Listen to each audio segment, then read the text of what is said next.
Good morning po sa inyong lahat. Siyempre bago ang lahat, yan, papasalamat muna tayo sa ating mga subscribers sa 382 subscriber natin, di ba?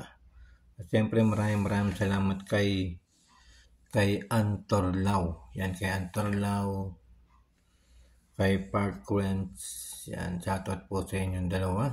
Maraming salamat sa mga nagbibigay sa akin ng bagong kaibigan. At syempre ngayon mga guys ay meron po tayong isi-share sa inyo, may pag-uusapan. Kasi meron po ngayong bagong vertical live streaming, di ba? Kung napapansin mga guys, yan po yung bagong LS na setup ni YouTube, yung vertical live streaming, di ba? Siyempre, pag ginamit nyo po yan mga guys, yan po ay nire-recommend ni YouTube.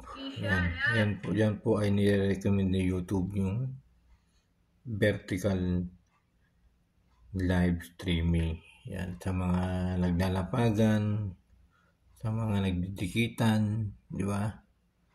Yan, sa mga gustong dumami ang inyong mga kaibigan. Kaya hinihikayat yan ni YouTube na gamitin natin. Nire-recommend niya na gamitin ang vertical live streaming. Kaya makikita nyo guys, kadalasan makikita nyo na yan ang mga ginagamit ng mga nagla-live streaming. Pero marami pong pagkakaiba dyan.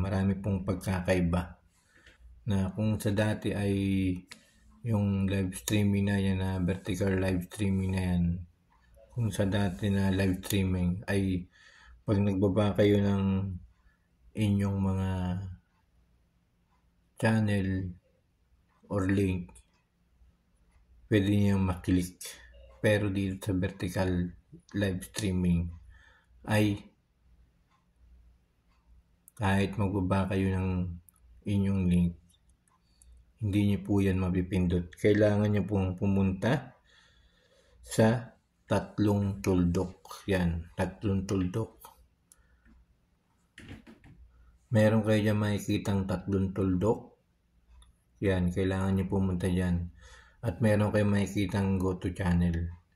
Pag pumunta po kayo dyan sa go to channel, na yan, yung pinaka-main yung mapupuntahan ninyo. Hindi po yung